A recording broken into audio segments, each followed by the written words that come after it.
Então, boa noite a todos, sejam todos muito bem-vindos. Mais uma vez, quero começar invocando a presença do Deus Triuno, Pai, Filho e Espírito Santo, e vamos nos dirigir a Ele em oração. Quem vai fazer a oração para a gente hoje é a Júlia. Júlia, tudo certo? Boa noite, pessoal. Me escutam bem? Sim. Então tá. Pai, obrigada por mais um dia que vem chegando ao fim. Obrigada por nos protegeres durante esse dia e por sempre estares conosco. Te pedimos que abençoe e guie esse estudo do Projeto Mais Sumário e que também abençoe todos os que estão aqui presentes e também os que não puderam vir. Nos mantenha sempre nessa fé salvadora. Ajuda e ampara aqueles que sofrem ou estão desanimados. Dá-lhes força. Cuida também de cada um de nós e perdoa-nos, pois somos pecadores e precisamos do Senhor. Mais uma vez te agradecemos e te pedimos que seja feita a tua vontade. Amém. Valeu, Júlia. Bom, hoje a gente vai falar com o pastor Jonathan Clipper sobre escatologia, o milenarismo. Se o senhor pudesse apresentar, pastor? Oi, boa noite. Boa noite. Espero que vocês estejam bem. Aqui está tudo certo. Legal estar aqui de novo, pela segunda vez, falando com vocês. Para quem não viu eu me apresentar da última vez, ou se esquece, a gente se esquece de tanta coisa, né? Meu nome é Jonathan Klippel, eu sou pastor aqui na cidade de Cariacica, no Espírito Santo, a região metropolitana, daqui, perto de Vitória. É o meu primeiro local de chamado aqui, só trabalhei aqui, fiz meu estágio quando eu estagiei em São Paulo. Eu sou gaúcho, eu sou natural de Gravataí e só morei no Rio Grande do Sul, em São Paulo e aqui. Sou casado, minha esposa aqui. A gente se casou e veio para cá, para o Espírito Santo. É isso. Meu currículo não é tão grande, então a apresentação nos poupa tempo. Valeu, pastor, pela apresentação. Bom, eu já vou lhe devolver a palavra. O senhor dá seguimento ao estudo que o senhor preparou. E assim que surgirem dúvidas, o pessoal pode ir abrindo o microfone ou largando no chat. O pessoal pode ficar à vontade. Se quiser abrir a câmera também. É isso. Passo a palavra, senhor. Beleza, obrigado. Eu tô só pelo celular, então provavelmente vou ter alguma dificuldade para ler o chat. Então, verbalizem. Qualquer coisa, verbalizem. E quem não quiser verbalizar, escrever no chat, eu peço para que alguém verbalize por esse alguém que não falar, beleza? Então, vamos lá. Vocês pediram aí para a gente conversar um pouquinho sobre milenarismo. Tem alguns sinônimos, tem alguns nomes que querem dizer a mesma coisa. Pode falar e pode ouvir dizer milenarismo, milenismo ou inquiliasmo, que tudo vai ser o mesmo ensino, a mesma doutrina, que tem a ver com os 1000 anos que vão estar e que estão em Apocalipse 20, que tem algumas divergências aí de opiniões, de leituras, de interpretações, que no mínimo interessante a gente ter um conhecimento, um conhecimento nem que seja superficial, de algo que existe, que existe entre denominações cristãs. Talvez existem em todas as denominações cristãs divergência entre membros da mesma denominação cristã, de que olham esse texto e olham para esse ensino aí, essa doutrina aí do milenismo, ou milenarismo, e pensam de forma diferente. Eu já adianto desde já que não é um ensino que é pertinente, que vai ser decisivo para a salvação. Ele não se trata da fé em Jesus Cristo que morreu para nos salvar. Não, ele é secundário, mas é importante, interessante, porque está na palavra de Deus. E para os que não acreditam e não confiam, não interpretam corretamente o que está na Bíblia sobre isso, aí eles vão ter um risco de interferir na doutrina da salvação também. Não sei se vocês entenderam essa lógica. A princípio, ele é inofensivo, se tu não crê na interpretação correta. Mas ele te abre uma baita brecha para ser ofensivo demais, né? Para desmoronar a casinha. Mas então, vamos lá. É um assunto que eu falei, tem algumas opiniões diferentes, talvez umas 4, 5 visões diferentes para a mesma coisa. A gente vai falar de duas grandes, né, que é pré-milenarismo e pós-milenarismo. Mas antes vamos ler o texto que se baseia, que se entende, esse ensino aí que é Apocalipse 20. Mas antes de ler Apocalipse 20, vocês podem ir abrindo aí, eu vou pedir para alguém ler Apocalipse 20, e agora eu peço para alguém ler Salmo 50, versículo 10. Só esse versículo aí. Salmo 50, 10, depois alguém lê o Apocalipse 20.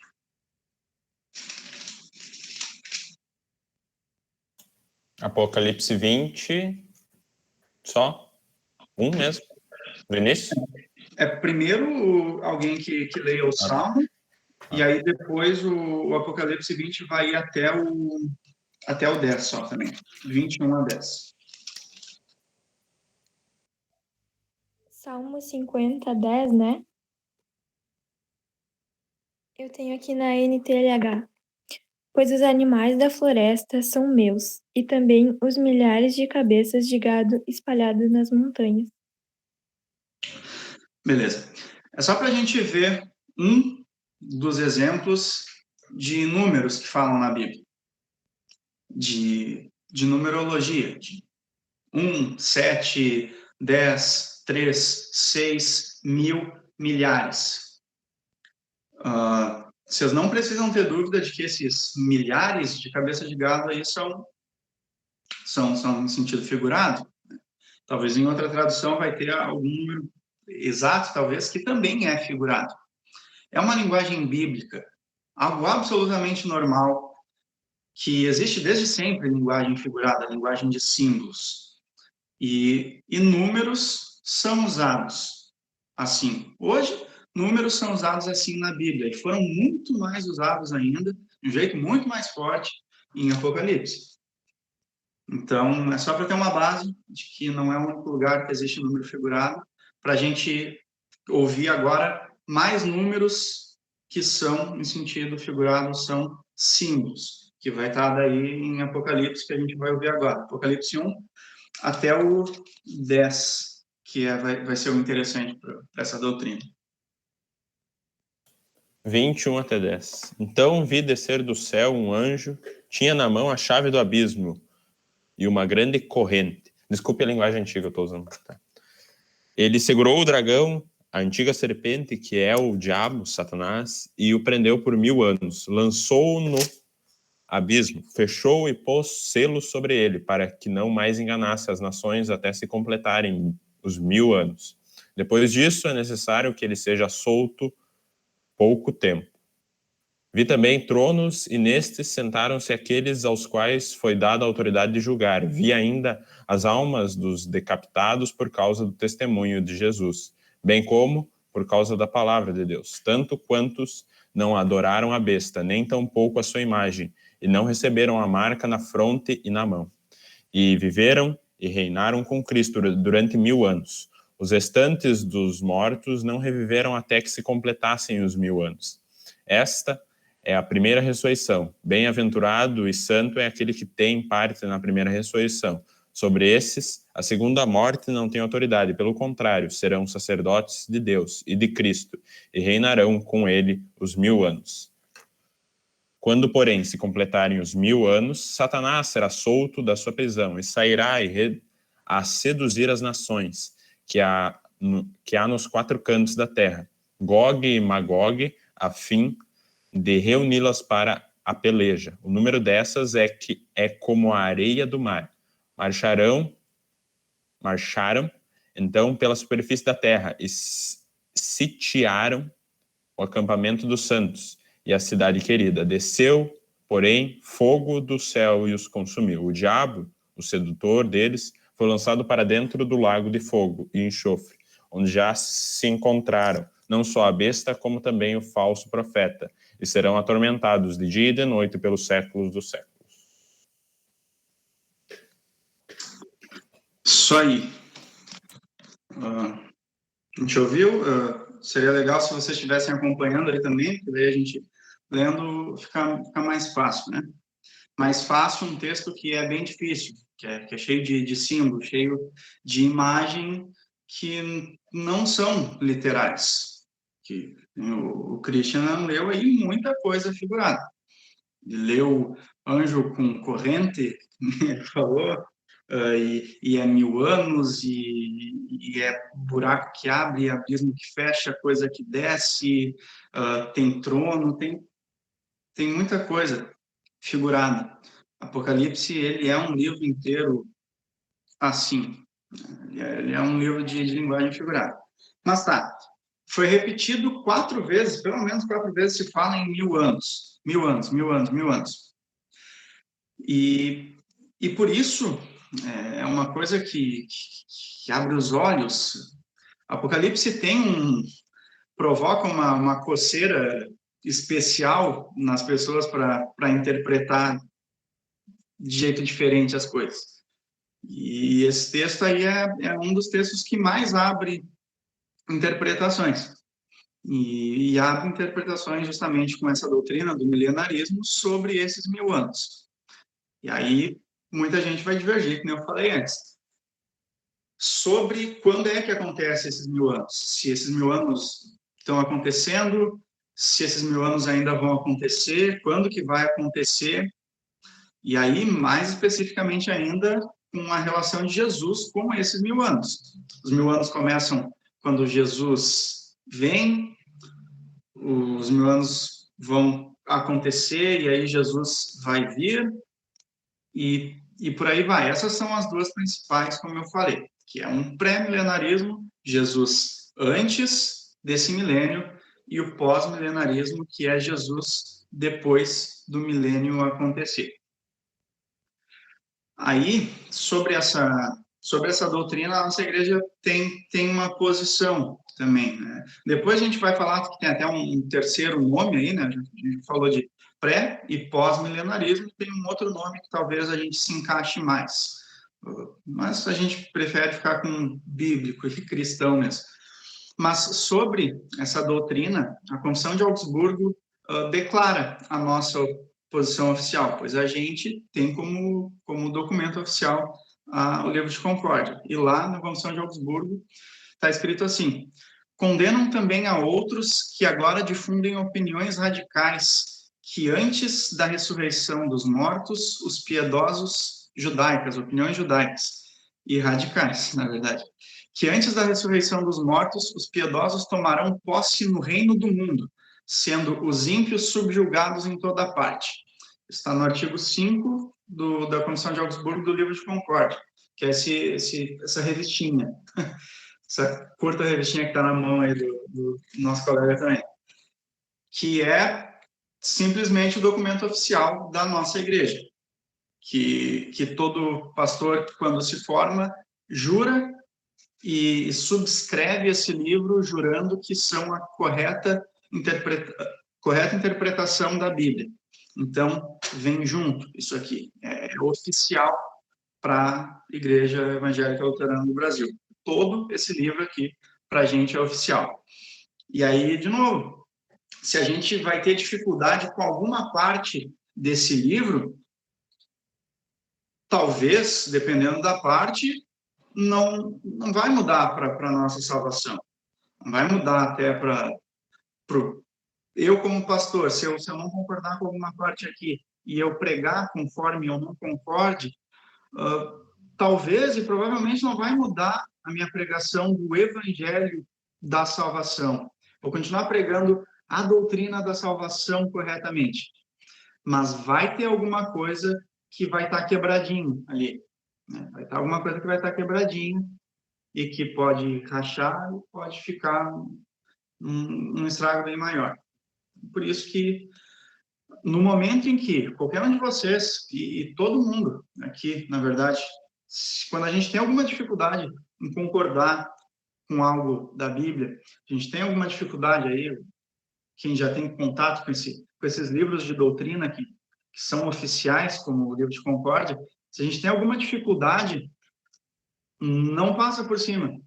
Leem de novo. Se vocês, qualquer um de vocês tiverem dificuldade com algum texto bíblico, não passem por cima. Peçam ajuda para o pastor. Leiam de novo. Abram, vão lendo o contexto, depois vão fechando, porque é algo que com certeza vale a pena a gente investir tempo para estar de acordo. Porque a palavra de Deus ela é uma só. Então, se aparecer alguma flechinha, a gente tapa ela, prestando bastante atenção, refletindo bem na Escritura. E isso que não fizeram as pessoas que começaram a crer e ensinar diferente sobre o milênio, que é descrito em Apocalipse 20. Então, esses milenaristas têm os pré e os pós. E dentro do pré, eu não queria falar, né, porque é quase outro assunto, mas dentro do pré tem mais duas grandes divisões. Rapidinho, mas a gente vai falar dela. Mas primeiro, uma grande divisão que é dos pré-milenaristas, né? Pré-milenaristas, que, pasmem, porque eu fiquei pasmo quando eu pesquisei isso hoje de tarde. Eu pesquisei, fiquei vendo bastante vídeo, tentando ver e lendo, tentando ver quais igrejas, quem mais crê de quais jeitos, né, essa doutrina, e eu fiquei pasmo com a informação de que o pré-milenarismo é majoritário no Brasil. O pré-milenarismo, que a gente vai falar agora, é defendido pelas fontes que eu vi, que foram mais de uma, pelo menos, que dizem que é majoritário no Brasil.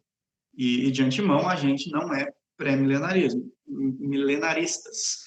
A Bíblia, pela nossa interpretação, não é pré-milenaristas, mas o Brasil, majoritariamente, aparentemente é. E o pré-milenarismo diz assim, imaginem um cenário, então, do pré-milenarismo, lembrando, ou tendo aí aberto ainda o texto de Apocalipse 20, desse milênio que é falado, do milênio que João viu pela visão que Deus concedeu para ele. É um cenário que os santos vão ressuscitar, eles ensinam que Jesus vem para a Terra visivelmente. Jesus já esteve aqui, morreu na cruz para nos salvar, e eles creem nisso. Jesus ressuscitou, subiu para o céu, e eles creem nisso. Aí, conforme essa visão ali, eles, pré-milenaristas, creem que Jesus vem, Cristo vem para a Terra e vem visivelmente, todo mundo vê, é Jesus voltando com marcas, antes do milênio e no início do milênio. Jesus ressuscitou lá 2000 anos atrás e poderia acontecer amanhã de Jesus vir de novo, ressuscitado, vir para inaugurar um milênio. Ele vem no início para começar um milênio e fica no início do milênio. Nesse cenário de Jesus vir, Jesus ressuscita os santos, isso tudo são interpretações dos versículos que foram lidos pelo Cristo. Quando fala da ressurreição dos santos, Jesus vem para fazer a primeira ressurreição, e aí as pessoas que são ressuscitadas, que já estavam na fé, né, passam a reinar com Cristo por 1000 anos, literalmente 1000 anos. E aí, nesses 1000 anos, Fala. Tá, e daí quem não for ressuscitado, segundo eles, é que vai ser condenado quando for ressuscitado? Isso, são pessoas que vão ficar, não vão ter a oportunidade, e isso a gente, na verdade, crê também, que não tem a oportunidade da segunda ressurreição. São os mortos que permanecerão mortos eternamente, né? Vão ter só a morte eterna. Jesus vem e já ressuscita quem tem que ressuscitar. Para a vida, Jesus ressuscita quem tem que ressuscitar. Os que vão ir para o inferno, na eternidade, ficam mortos. Jesus vem, ressuscita os que vão ser salvos, e aí a igreja, com Jesus no início ali, se estabelece um reino de paz e de soberania da igreja, em que o diabo vai estar acorrentado, e nessa visão, nessa interpretação, o diabo acorrentado é muito acorrentado, muito mesmo. O diabo não faz nada ou praticamente nada. E a igreja reina absoluta. Jesus vem para instituir um reino de verdade, um reino visível a olhos humanos e a expectativas humanas. E assim se passam 1000 anos. Jesus sobe, né? Jesus estabelece, fica no início e sobe. E a igreja fica reinando. Porque recentemente Jesus estabeleceu aquilo. Aí depois de 1000 anos, aí o diabo é solto. E daí esse período de tempo não é determinado, não é literalmente 1000 anos. O do reino da igreja é 1000 anos. Mas aí por um pouco período de tempo o diabo é solto, e aí o diabo junta Gog e Magog, que são as forças dele, junta todo o clã dele para se unir para uma guerra. E nessa visão, nessa interpretação de pré-milenaristas, é talvez quase uma guerra física que vai derrubar o trono de uma organização, que é a igreja que domina o mundo, nessa visão. Mas aí isso só tem um início, e aí Jesus vem de novo, e aí, daí sim, aí é o juízo final.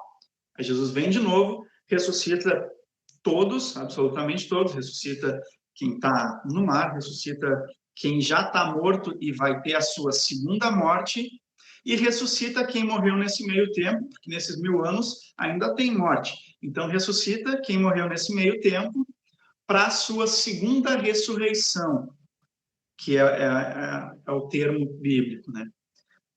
E aí renova novos céus, nova terra, o diabo e todos os dele vão para o enxofre, vão para o inferno eternamente, e novo céu, nova terra é onde habitam os novos justos, né? Os remidos, os perdoados, os salvos por Jesus. Enfim, esse é o pré-milenarismo. Vocês querem falar alguma coisa ou a gente continua? Tá, e qual seria o objetivo dessa vinda de Cristo? Só para fazer o reino da graça crescer? Para cumprir a escritura que diz que Jesus vai ser, que o Cristo vai ser um rei de paz, que é a profecia do Antigo Testamento, que, na verdade, lá em Isaías que diz, ele vai ser o príncipe da paz, ele vai reinar em paz, que, na verdade, se cumpre no nascimento de Jesus. Tudo para a gente, né? Cremos que todos esses acontecimentos já foram cumpridos. Jesus nasceu, ele é rei, ele estabeleceu o seu reino, ele consumou a sua obra, e a partir daí Jesus, e existe o reino de Deus das pessoas que são salvas em Cristo. Nossa fé, nossa confissão. Para a fé dessa galera aqui, Jesus faz isso porque tem que ser cumprido a profecia de que ele é um rei, e os olhos todos vão ver que Jesus e os seus vão ter tronos visíveis. Aqui na terra vão ter tronos, e as pessoas vão respeitar e vão conhecer uma igreja de paz, uma igreja absoluta aqui na terra ainda por 1000 anos. Então, a moral é para cumprir a Escritura. Sim. E aí, tá, eu vou falar da divisão que tem nesse pré-milenarismo. Esse pré-milenarismo é chamado de pré-milenarismo clássico. Não, desculpa. Tá. É pré-milenarismo clássico. E aí vai ter um outro pré-milenarismo que é o dispensacionalista. E aí a gente está abrindo um galinho bem curto agora para um outro ensinamento, para uma outra doutrina, que, se vocês quiserem conversar, a gente pode conversar mais, mas ele foge um pouquinho, ele só é um galho mesmo, que é a doutrina da tribulação, tribulacionalismo, algo assim, provavelmente é isso. Tribulacionalismo, que também tem um pré e um pós, que vai falar o que esse ensino aí? Eles focam, enquanto os milenaristas focam nesse 1000 anos, na vinda de Jesus em relação aos 1000 anos, o ensino da tribulação lá, eles vão focar na relação de Jesus com o período de tribulação, que é o período do diabo solto, nesse período curto, né? Ou seja, o milenarismo tem a ver com os 1000 anos, e o tribulacionalismo tem a ver com o período curto do diabo solto. E aí, os pré-milenaristas, que são pré-tribulacionalistas, vão acreditar que o quê? Prestem minha atenção. Tem duas aí. Eu tinha que ter feito slide para desenhar isso melhor, mas vamos lá. Tem o milênio, Jesus vem, Jesus inaugura, né, no pré, Jesus vem, inaugurou, a igreja está lá triunfante, aí acabou, ou teve um momento que chegou a tribulação, Jesus vem, busca esses caras, daí é o arrebatamento, por isso que ele é um pouquinho diferente. Os pré-tribulacionalistas acreditam num arrebatamento interrompido por Jesus. Para que a igreja que foi ressuscitada lá no início não sofra tribulações, porque eles são vitoriosos, eles são salvos, eles são o povo escolhido, eleito de Deus. Eles não vão mais passar por sofrimentos depois de ser ressuscitado por Jesus. Então, quando chega o momento do diabo ser solto, só sofre quem continua no mundo lá e não é daqueles ressuscitados. Alguém ainda pode ser salvo e crer em Jesus, mas aqueles ressuscitados, quando Jesus inaugurou, são arrebatados e não passam pela tribulação. Assim acreditam os pré-tribulacionalistas, os que creem que os salvos em Cristo não vão mais passar por tribulação. Aí, depois que acaba a tribulação, Jesus vem lá e ressuscita todo mundo. Esse é o pré-tribulação. Então, diferente da outra vertente, o pessoal, na outra, poderia as pessoas que ressuscitaram até morrerem de novo. E nessa, quem foi ressuscitado não tem mais risco de morrer, né? Seria isso? Isso. É um jogo de cintura absurdo, né? Tem que fazer muita força. Tá, vocês perceberam que Jesus já veio umas 3 vezes ainda. E eles se baseiam nisso daí, por acaso, tem relação com aquele texto de Marcos? Eu achei aqui Marcos 13, a grande tribulação. E Cristo fala de alguma coisa que vai acontecer ali, que virão pessoas que vão dizer que são Cristo. Tem alguma relação com isso daqui, que eles se baseiam com esse texto? Eu não tenho certeza, mas tem a ver com qualquer texto que fale que os salvos em Cristo ressuscitados, qualquer texto que a gente conhece e tem como muito conforto os textos que falam que a gente é ressuscitado em Cristo desde o batismo, que a gente é salvo da morte, a morte não tem mais poder de ferir quem já está em Cristo. Todos esses textos são um fundamento para falarem que quem foi ressuscitado por Cristo lá, literalmente, quem nasceu de novo lá, não sofre mais a tribulação do diabo, a morte não tem mais poder de ferir eles, literalmente. Então, Jesus rebata eles, porque eles são o povo eleito. E lembrando, esses textos a gente entende e crê que nós nascemos de novo desde o batismo. Desde o batismo, essa é a primeira ressurreição nossa. É quando a gente nasce de novo para dentro do nome do Deus triuno. Nós vamos da morte espiritual para a vida espiritual. E a segunda ressurreição nossa, que tem nesse texto, é daí sim, ressuscitados para ir de uma vez por todas, e só uma vez para sempre, para o paraíso com Deus. Então, esses outros, eles não acreditam nesse primeiro que a gente ressuscita no batismo, no caso. Eles não acreditam nisso. Acreditam que o batismo é lavar, regenerador e renovador do Espírito Santo, que o batismo limpa do pecado original, mas eles pegam esse termo do ressuscitar como aquilo lá. Realmente eles não consideram o batismo como a primeira ressurreição, como esse nascer de novo principal, que é único. Eles não contam assim, então. Entendi. Agora faz sentido, porque que 2 vezes e Jesus vem de novo e não sei o quê, faz sentido. Tá, então basicamente toda a confusão doutrinária deles começa já numa interpretação diferente da doutrina do batismo. Aquele negócio de ser uma pontinha que vai com uma rachadura enorme. Sim. Deve estar dando bastante barulho aí, aqui está chovendo. Não sei se está chovendo aí. Aí pode dar alguma interferência, eu peço desculpa por isso. Mas a gente ainda está ainda está no pré-milenarismo. E aí tem os pré-milenaristas que continuam acreditando que Jesus vem, inaugura o reino de paz da igreja, só que aí são os pós-tribulação. Que aí, esses aí sim são os que se encontram nessa majoritariedade do Brasil.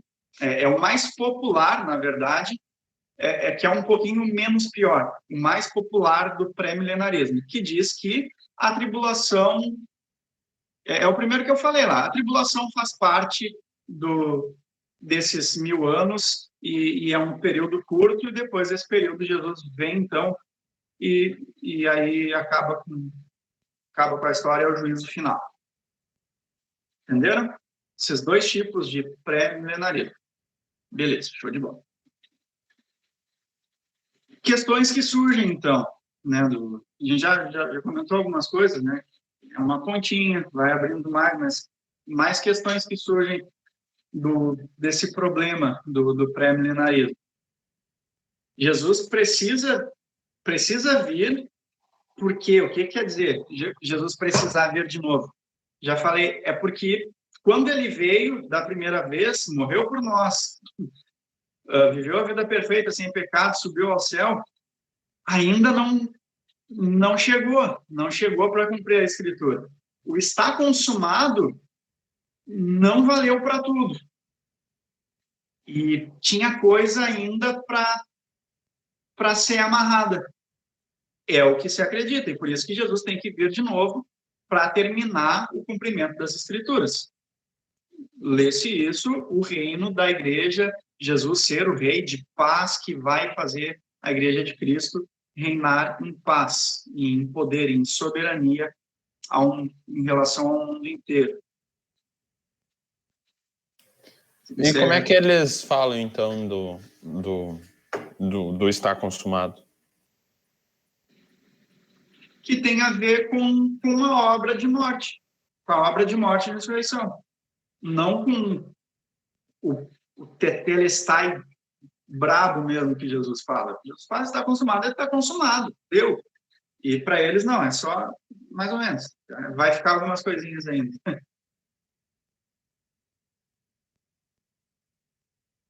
Tá, mas sendo assim, então, a salvação para eles continua sendo certa, que nem a gente acredita? Porque eu sempre entendi que era porque Cristo cumpriu tudo, que a partir disso é certa a salvação. E para eles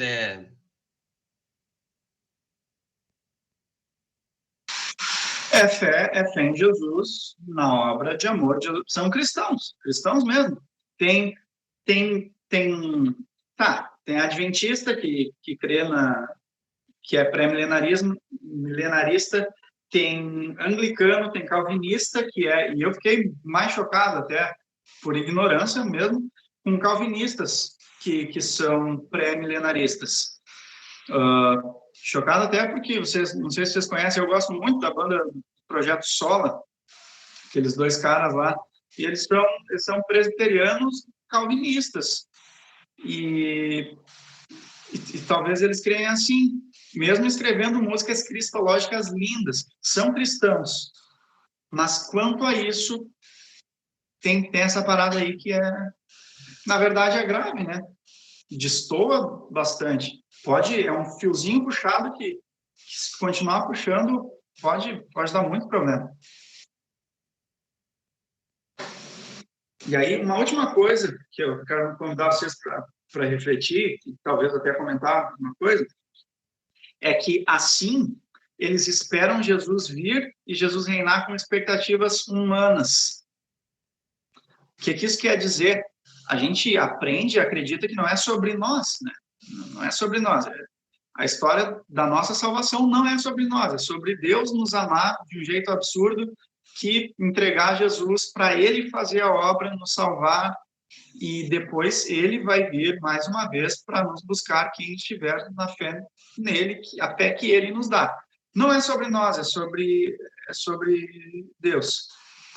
E essa expectativa aqui, e essa esperança, e essa fé desse pessoal, não é só sobre Deus. Tem expectativas humanas a serem cumpridas aqui. É uma expectativa de um Cristo que vem reinar visivelmente. E mais ainda, de que os cristãos vão ter tronos também e também vão reinar.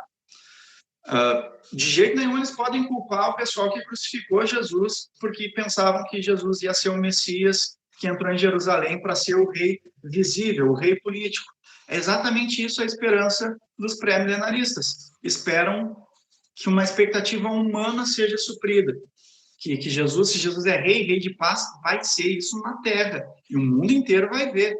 E a igreja cristã vai ser exponencial na Terra por 1000 anos. Interessante isso, né? Porque isso volta para o primeiro pecado, na verdade.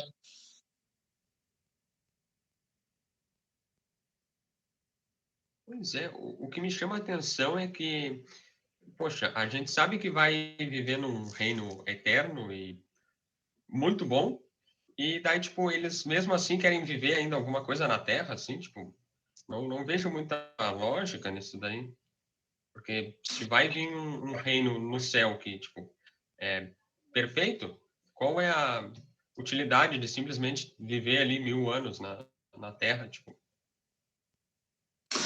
Eu concordo contigo, concordo totalmente contigo. Essa é a minha fé, esse é o meu pensamento que o Espírito Santo me dá. Mas eu consigo entender o lado pecador de pensar assim. É uma expectativa humana. Não é muito massa ter poder, não é muito massa ter o poder para o mundo inteiro ver, dizer Jesus é o meu rei. E essa é a expectativa que esperam que seja suprida, que Jesus seja um rei que vai dar orgulho, vai honrar. E aí tem muita música que fala, eu vou te honrar, meu filho. E são os cristãos que esperam ser honrados aqui no mundo, antes de ter a honra da melhor coisa que se pode querer. Então, por isso que aí está uma raiz de pecado nessa interpretação. Sim. Tá, e a Igreja Católica, o senhor tem alguma ideia do que eles acreditam? É mais parecido com nós ou... É mais parecido com a gente. Eles não creem nisso aqui, não. Aí eles vão ter, sobre escatologia, eles vão ter outras diferenças, né, que é do purgatório, mas quanto ao milênio, aqui, eles têm a mesma opinião que nós. Ou nós temos a mesma que eles. Sim. Então, o que vai diferir mesmo é o pessoal reformado e os pentecostais. Uhum. Que divergem entre eles também.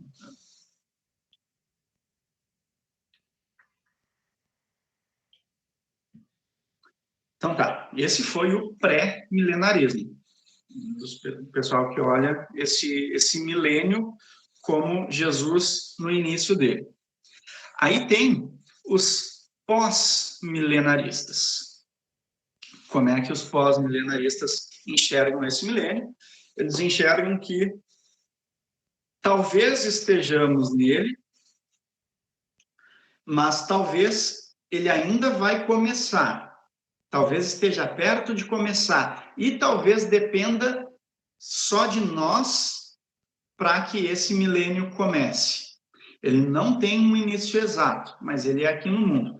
E aí vai acontecer esse milênio, ou está acontecendo, e Jesus não veio. Né? Tá? É o poder que Cristo dá para a igreja que vai fazer esse milênio começar. E aí é uma visão muito otimista, e isso que marca o pós-milenarismo, o otimismo. Porque o que eles vão acreditar? Basicamente, que vai ir crescendo exponencialmente, que o cristianismo vai crescendo, vai crescendo, vai crescendo, continua tendo o pecado no mundo, continua tendo o mal, o diabo está acorrentado, mas aí nessa visão é como se o diabo, se o pré-milenarismo, o diabo está bem apertadinho, nessa aí o diabo está mais ou menos, e aí vai ficando acuado. A igreja vai acuando o poder do diabo, e a igreja vai ficando cada vez mais forte, cada vez mais forte, cada vez mais forte. E quando chegar, e isso é um milênio. Para o pós-milenarismo, o milênio é sentido figurado. Significa um grande período de tempo. E aí isso vai crescendo, até chegar o momento em que o evangelho vai ser universalmente conhecido e aclamado. Sei lá, 90 e poucos % das pessoas vão voltar para Cristo, toda Israel, e aí está uma coisa interessante, eles creem que todos os judeus, ou que grande maioria dos judeus, vão se voltar para Cristo e vão crer no Evangelho, porque eles creem em profecias que dizem, toda Israel será salva, toda Israel será tua. E quando a gente lê isso, a gente pensa, toda Israel, todos os salvos. Todos os que são salvos, não todos de todos. Mas eles pensam que é toda Israel. E até eles evangelizarem todos os povos judeus que precisam crer em Cristo, e até o evangelho está no talo. Quando isso acontecer, quando a igreja reinar em paz e em poder por bastante tempo, aí o diabo vai ter o momento de soltura. Aí vai vir a tribulação, e quando vier a tribulação, Jesus vem e acaba com esse milênio, que é de sentido figurado, e aí sim, aí juízo final, ressuscita todos salvos no paraíso, condenados na condenação eterna. Esse é o pós-milenarismo. Tá, importante, nessa soltura do diabo, o diabo consegue alguma coisinha. Dizem que vai ter a apostasia da fé. Alguém sabe o que é apostasia? Significado? Falar alguma coisa contra, não sei, ensinar coisa errada, ou, tipo, negar, não tenho ideia. Isso, é uma linguagem bem bíblica, teológica mesmo. Apostasia é renegar, então ir contra, renegar, abdicar. Então, nesse período aí, no finzinho do milênio, quando tiver na tribulação, vai haver apostasia da fé. As forças do mal lá, do diabo com Gog e Magog, que são as forças, seus anjos, vão se organizar para derrubar o reino visível da igreja, que a igreja é poderosa nessa visão, mas aí Jesus vai vir e vai acabar com tudo, e aí vai acontecer o juízo final. Esse é o pós-milenarismo. Algo a dizer sobre ele? Alguma dúvida? Se alguém tiver alguma dúvida, pode ficar à vontade de perguntar. Esse, para mim, foi um pouquinho mais fácil de entender do que o outro. Acho que pelas ramificações ficou mais confuso, mas esse é mais de boa, parece. E dentre eles, digamos, qual que seria... A gente não acredita em nenhum dos dois, mas qual que seria, assim, digamos, melhor de se crer, se é que tem melhor? Perfeita questão. Eu até tinha anotado para perguntar isso também. A ginástica que tem que fazer para entender o pós-milenarismo é mais tranquila, né? Eles, pelo menos, não creem em uma aparente terceira vinda de Jesus. São só 2 vindas.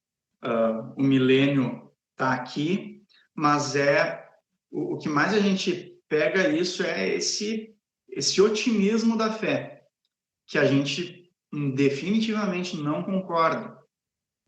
É no otimismo de que vai chegar um momento de que a gente a gente está em escadinha.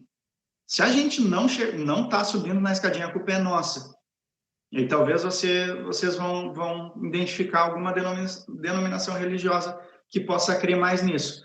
Se as coisas não estão indo bem, se a igreja não está crescendo, é culpa minha que eu não tenho fé. Jesus me dá poder. Em nome de Jesus, a igreja vai glorificar. E vai crescer, e vai crescer, e vai crescer. E esse é o poder, e esse é o milênio. Enquanto isso não acontecer, Jesus não vem. Mas tem que crescer, é o poder que Jesus dá. E por isso que ele não tem um start, o início desse milênio. Ele é um tempo. Pode estar acontecendo, pode estar para acontecer. Alguns vão dizer que aconteceu, já teve o start, alguns vão dizer que está acontecendo, que vai começar a acontecer. E aí a tribulação faz parte desse milênio e Jesus vem. E aí eu quero devolver a pergunta que o Alisson fez, perguntando para vocês falarem primeiro um pouco. A gente pode se encaixar um pouquinho mais nele?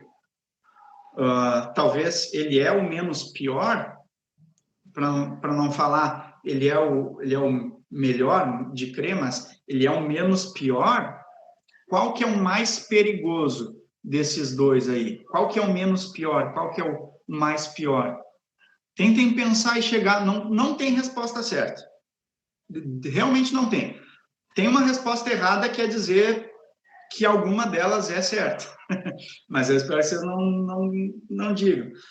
Mas depois disso não tem resposta certa. Só opiniões. Depois eu dou minha opinião também, mas eu quero muito que vocês pensem numa opinião sobre isso. Qual que é o menos pior, será? Mais perigoso? Qual que é o mais perigoso? Eu acho que o perigo do anterior, né?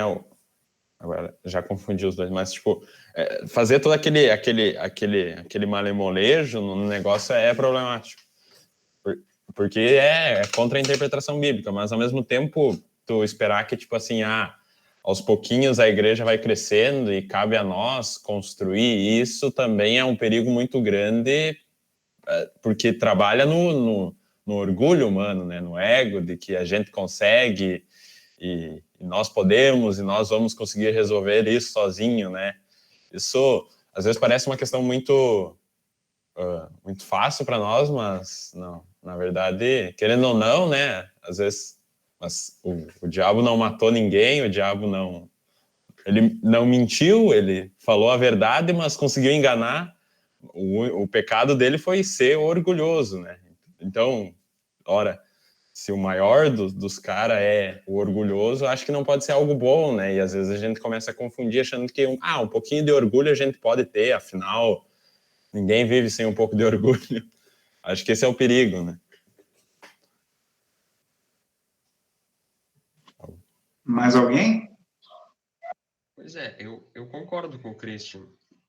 Se tivesse que acreditar em algum dos dois, eu diria assim, diria que o menos pior é o segundo. Não sei o porquê, não sei dizer o porquê, mas me parece que o primeiro parece que é muito confuso, muito estranho, assim, Cristo vir 3 vezes. É bem estranho. Eu ficaria com o segundo. Apesar de que imagino que os dois estejam bem errados.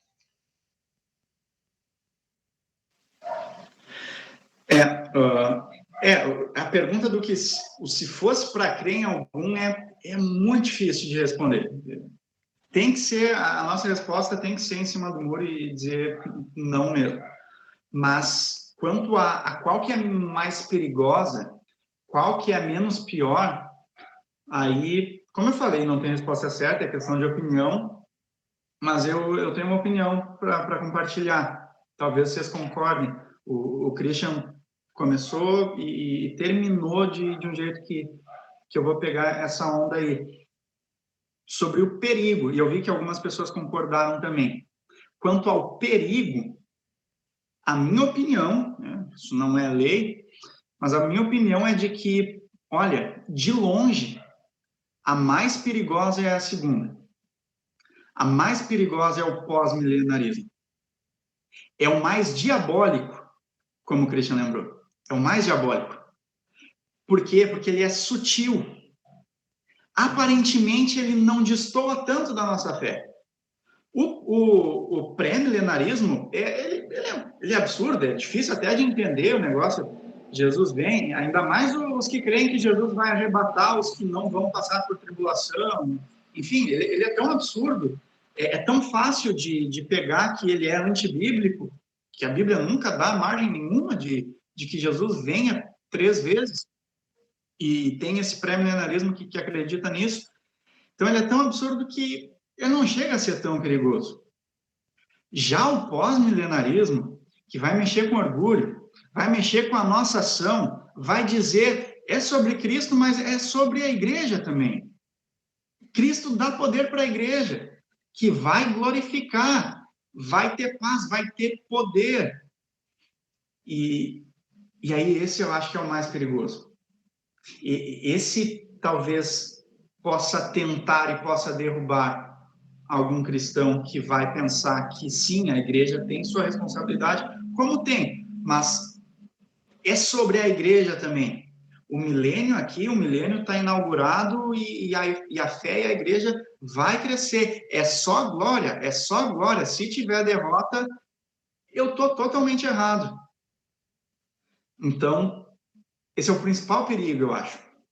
Eu acho a visão mais perigosa e o principal perigo é esse aí do pós-milenarismo.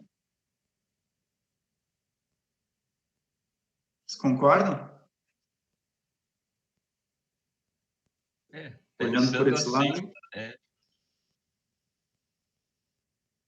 Não, aí, inclusive, lembrando agora de uma aula que nós tivemos recentemente, né, com o pastor Fukui, ele dizendo assim que normalmente as heresias, elas são sorrateiras, né, não é algo que vai chegar e vai, sei lá, o arianismo vai chegar e dizer que Cristo não é Deus, mas é algo sorrateiro, é algo devagar e é algo que vai pegando o cara nas esquinas, assim, o cara não tem tanta certeza nisso, né, sobre se isso é certo ou não, se não é algo escandaloso sempre, né, e frase do professor Linder, né, não existe heresia nova, né, a gente pode estar achando que está fazendo algo muito diferente, mas já tem alguém que fez, e é sempre perigoso, né. Exatamente. Por isso que, então, opinião é de que o mais perigoso seja esse, talvez para a gente ficar mais atento e não pensar muito nisso, né? E aí, mais importante ainda, aproveitando que aquela vez eu falei sobre o credo com vocês, mais importante fica ainda a gente ter uma identidade, a gente ter um credo firmado, a gente ter uma resposta certa e sempre observar isso, e não deixar que a nossa fé seja automática, não deixar que a nossa fé sejam palavras da boca para fora. E foi até um texto de um dos últimos cultos aí. Mas é muito importante, porque heresias estão sempre aí, sutis, na melhor das intenções, que podem puxar um fiozinho e aí rasgar o tecido todo. Pastor, e de onde que surge em que época, assim, quando que surge esse pessoal que ensina essas doutrinas aqui? Cara, eu não vou te responder com certeza. Tirando a minha responsabilidade de responder com certeza, eu vou te dar o meu achismo. Eu vi alguma coisa, penso ter visto alguma coisa lá pelo século IV, século III, onde a igreja tinha muito poder, sabe? Onde a igreja tinha muito poder, se acreditava que estava rolando aquilo já, sabe? Que estava rolando o reinado da igreja, que tinha que reinar a igreja. E aí a igreja perdeu completamente a mão nisso aí, né? De ser um reinado de paz, principalmente. E na esperança de que no fim do milênio, então, Jesus ia vir. E foi mudando. O pós-milenarismo foi mudando conforme chegaram as datas mesmo. Quando virou o milênio, quando virou o ano 1000, pensava, não, tá, não é assim mesmo, é simbologia, é figurado. E para os pré-milenaristas fica mais fácil isso, porque jogam para o futuro. E isso, eu acho que talvez o pré-milenarismo ele é posterior a essa crença. Mas ela é mais fácil de começar essa crença, porque ela joga para o futuro. O pré-milenarista lê o livro de Apocalipse como histórico só até os primeiros capítulos ali, a primeira parte que fala são as cartas para as igrejas, aquilo eles têm como histórico. Depois disso é tudo profecia que ainda vai se cumprir. Nada disso aconteceu ainda. O que é diferente para os pós-milenaristas e para a gente. A gente vê que mais coisas aconteceram, estão acontecendo. O pré-milenarista não, ele joga muita coisa para o futuro e ainda está esperando Jesus vir, né, para começar esse milênio de paz e de reinado da igreja. Sim, sim. Eu imaginei que fosse algo mais, tipo, das outras pessoas, assim, da época de Lutero, ali, daqueles outros caras, assim. Mas, então, é bem, bem antigo mesmo. Isso, provavelmente sim. E, então, falando de novo, a gente fala. Antes foi comentado ali que os pós-milenaristas, eles não têm, assim, um período, assim, que não necessariamente é 1000 anos. Então, se não tem um tempo certo, poderia ter começado logo após a ascensão de Cristo, já? Isso, inclusive muitos creem, e quando começou, provavelmente era a principal ideia. Pós-milenaristas também têm variações. Esse é o grosso que eu falei, né? Mas eles têm variações de que teria começado, então, quando a igreja começou, ou Pentecostes, ou no está consumado de Jesus, por ali, no início exponencial da igreja.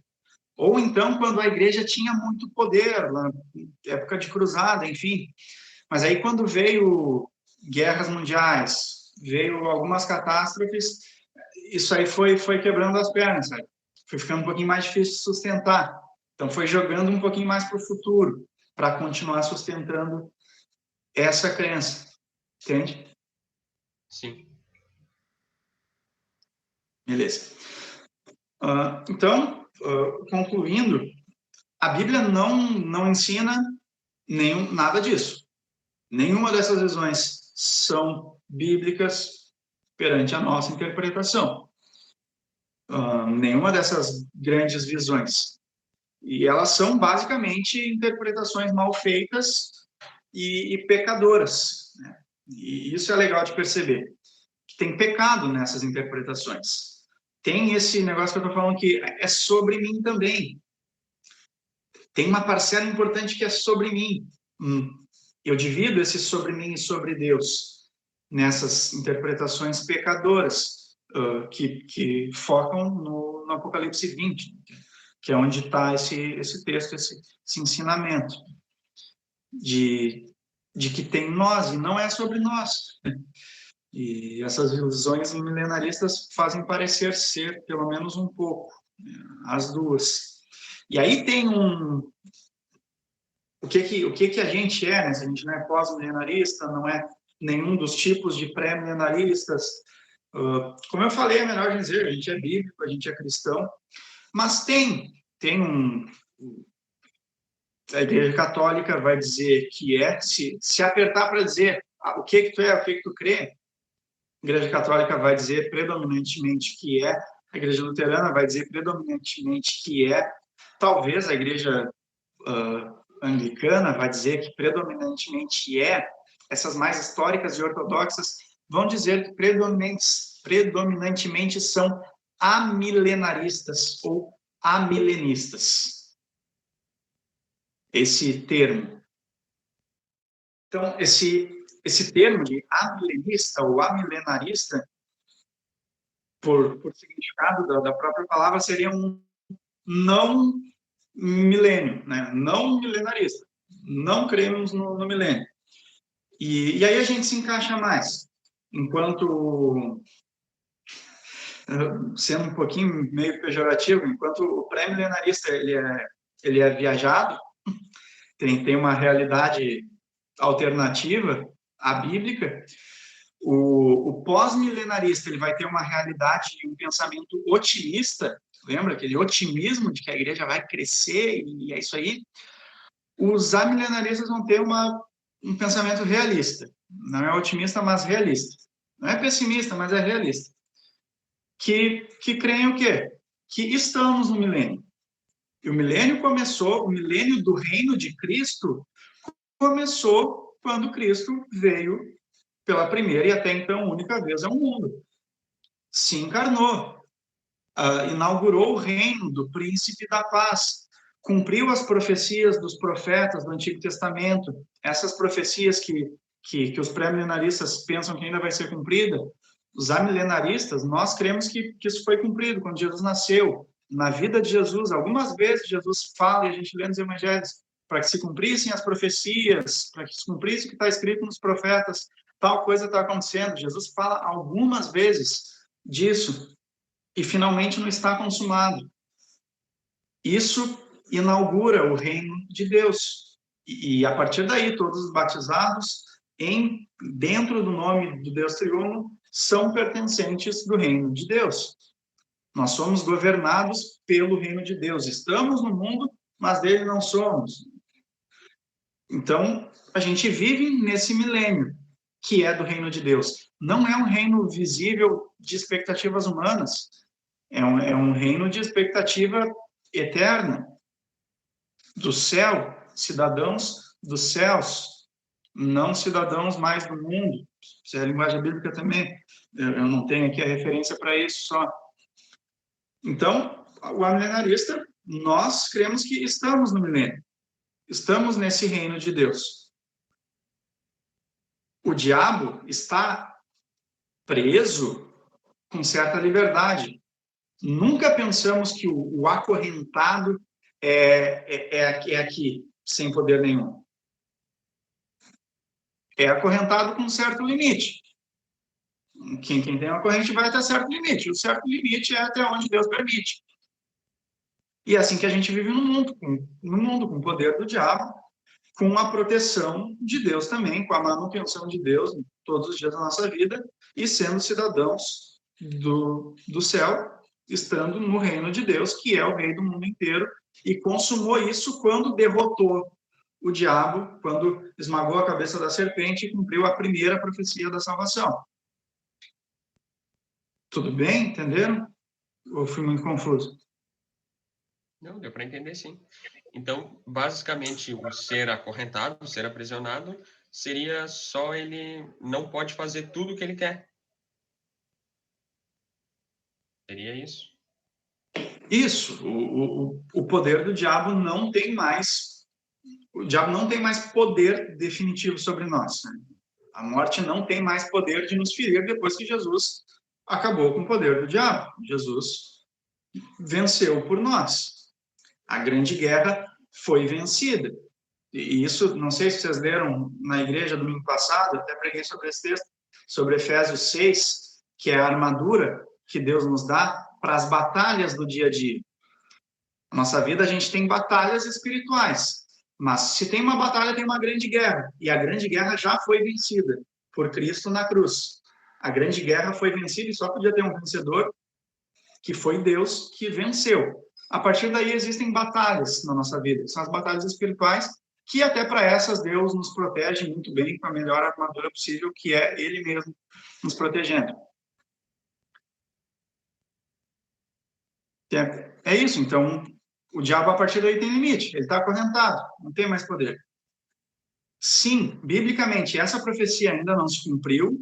Antes do juízo final, ele vai ter uma folga. Deus vai dar uma folga para o diabo.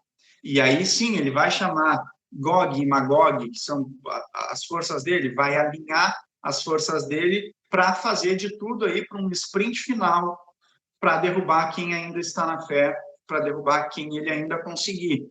Isso é bíblico. Por quê? Porque sim, essa é a profecia bíblica e Deus decide. Deus decidiu assim. Então, assim a gente espera que estamos no milênio. Então, de novo, a visão milenarista. Estamos no milênio que foi inaugurado lá com Jesus, o reino de Deus. E esse período da tribulação vai ter. A gente não sabe se está tendo. Se está tendo, Jesus vem amanhã. Se não está tendo, vai demorar um pouquinho para ter. Aí vai ser um absurdo de coisa ruim que a gente ainda não viu, porque vai ser o ápice.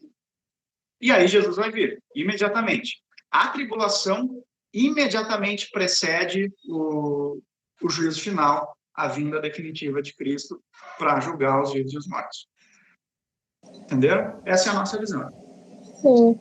E agora me surgiu uma dúvida, tipo, os pré-milenaristas e pós-milenaristas, eles não acreditam, quer dizer, o pós, eles não acreditam que, tipo, o amor se esfriará, porque eles dizem que a igreja vai crescer cada vez mais. E tem uma passagem na Bíblia que diz, né, que o amor se esfriará, que é os sinais que Jesus está voltando, né? Então, automaticamente, eles não vão acreditar nisso? Vão, mas vai ficar para esse período da tribulação, que é curto, do diabo solto. Ah, tá. Sim. Mas antes disso, vai ter o reino forte da igreja, do evangelho exponencial no mundo inteiro. Ah, sim. Entendi. Por isso que fazendo uma forcinha dá para olhar com simpatia, né? Por isso que ele é diabólico. Sim, porque, tipo, a gente muitas vezes, né, a gente fica criando dúvidas e dúvidas, mas eles fazem de tudo, né, para tentar conquistar. Pastor, e qual que é a simbologia do 1000, né? Dos 1000 anos, o porquê 1000? O sentido disso? Boa. É a multiplicação do 10. Cada número tem uma simbologia, né, do Apocalipse. Aí é outro estudo, que eu nem passei, eu nem sei todo de cabeça. Mas esses 1000 simbolizam a totalidade. O 10 é um número total, é o maior número, né? E aí 10 vezes 10 vezes 10, ele dá 1000. Então, ele é o número da totalidade desse reino que é o falado, é o sentido desse texto, do reino de Cristo, dos tronos dos cristãos que vão ser ressuscitados. Então, é a totalidade do reino. Então, é o total. Então, por isso, 1000. 10 vezes 10 vezes 10. Eu acho que alguma vez eu tinha ouvido da totalidade do tempo, assim, né? Está o fim desse tempo, né? Então, total, né? Eu tinha ouvido algo nesse sentido, assim. Tipo, teria passado tudo, né? Não que tudo já não estivesse cumprido em Cristo, mas que o tempo aqui estaria completo. Sim, até o pastor falou sobre isso, Christian. A gente está estudando o livro de Apocalipse na nossa juventude, daí a gente já está bem no finalzinho dele. Agora, domingo que passou foi o capítulo 21, e daí o pastor falou dos 1000 anos, que, tipo, ele comentou o que o pastor Jonathan falou, só que ele disse que é um tempo completo, né? É isso que o Christian falou até. É o tempo completo. Não sei. Só Deus sabe. Não está errado. A gente não está discordando. Uma coisa não anula a outra. 1000, sim, é a totalidade, a plenitude do tempo, né? É o termo mais teológico que a gente quer usar, plenitude do tempo total, E nesse contexto, se a gente falar sobre esses 1000 anos de reino de Cristo, aí para combater um literalismo do pré-milenarismo, falamos que é a totalidade do reino também. Então, não anula. É uma totalidade de uma coisa específica dentro de uma totalidade total. Né? Então, quando tem 1000, fala de totalidade. Vai ter contextos diferentes. Entendeu? A gente não discorda.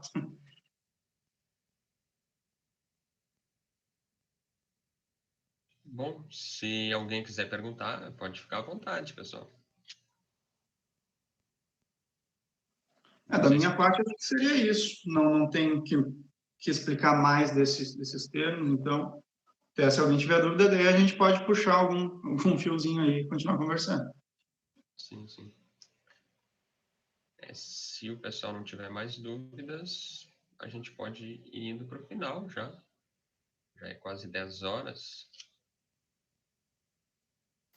A gente já pode ir concluindo mesmo. Acho que Eu acho. muito interessante isso tudo. Nossa, é um tema que, tipo, a gente sempre fica meio assim de ir pro finalzinho da Bíblia, né? Falar sobre o Apocalipse é sempre meio estranho, né? E é legal olhar assim que, tipo, o pastor tinha falado da linguagem, né? O pessoal quer interpretar literalmente, e por isso também os princípios de interpretação bíblica são muito importantes, né? Como é que a gente vai tratar como literal um livro que ele já se apresenta como todo estranho, né? Então, às vezes, querer trazer nesse tipo de livro a interpretação literal é problemático, né? É perigoso. Mas muito bom isso tudo, pastor. É muito legal mesmo. É algo que... Muito Quer bom falar, mesmo Alisson? estudo. Esses assuntos de escatologia, pelo menos para mim, sempre é esquisito, assim, é um misto de alegria, medo, felicidade, mistura muitos sentimentos, assim, é bem complicado, assim, de entender, muito número, muita coisa, mas é interessante esses assuntos, assim, sempre a gente começar a trazer esses assuntos de escatologia para esclarecer para o pessoal, às vezes, porque a gente até às vezes nem sabe o que a igreja, que a nossa igreja ensina sobre esses assuntos. Muito esclarecedor, pastor. Se o senhor puder nos conduzir uma oração agora no final, Pode você ser? ia falar alguma coisa? Eu ia falar uma última coisa, que é para terminar com os nossos olhos abertos de novo, que para a gente percebam, essa doutrina não é a principal da salvação. E lembrem daquele negócio que eu falei que eu fiquei pasmo hoje de tarde quando eu pesquisei, e em mais de uma fonte eu vi, o pré-milenarismo é o majoritário no Brasil. Naquele videozinho lá que eu fiz da chamada, a igreja da esquina, o que acredita. E aí que tá, percebam, não se fala muito sobre qual a expectativa do milênio lá do Apocalipse 20. Não, o mais importante, o que a gente ouve, as igrejas cristãs que mais combinam com a gente falar, é Jesus morreu por nós na cruz. E aí, beleza, a gente concorda, e sim, tem que concordar. Mas talvez, eu moro aqui nos fundos de uma igreja presbiteriana, eu não sei se eu conversar com o pastor de lá, talvez a gente está começando a falar, Jesus nos salvou, beleza. E aí o milênio, qual é a esperança da salvação? A minha esperança é que Jesus venha e me salve. Talvez esse pastor ou um membro vai me falar, ou vai falar para mim, ou vai falar para vocês, a minha esperança é que Jesus venha para inaugurar o reino de paz, onde a gente vai reinar com Cristo. E isso é interessante para a gente pensar e firmar a nossa visão bíblica para não cair em tentações que estão presentes em denominações cristãs do nosso meio. Porque é algo que não se fala tanto. Isso até me lembrou um pessoal lá de Canguçu, num dos semestres da ET, que é Educação Teológica por Extensão, tinha uma das atividades na apostila de doutrina, que era perguntar para as pessoas, para algumas pessoas conhecidas, assim, qual era a visão delas sobre o fim dos tempos. E daí, numa das perguntas tinha sobre isso, de milenarismo, pré-milenarismo, amilenarismo. E na maioria, pelo que eu me lembro, assim, o pessoal que era tipo adventista, acho que era calvinista, ou presbiteriano, algo assim, eles sabiam, tinham muito mais autoridade para falar do assunto. E os luteranos não, alguns assim não sabiam, não sei se porque não é muito falado dentro da igreja, até por isso que o senhor falou de que não é algo tão importante, não é o principal para a salvação, mas me chamou a atenção que os luteranos não, a maioria assim não tinha muita autoridade assim para falar do assunto, não tinha muito conhecimento sobre. Bom, o pessoal começou a botar autoriza ali, pedir autorização do Pois pessoal. o pessoal já tá especialista no negócio. O bom que o pessoal já, antes de a gente pedir, o pessoal já vai colocando. Pra gente só upar no YouTube, bem tranquilo isso.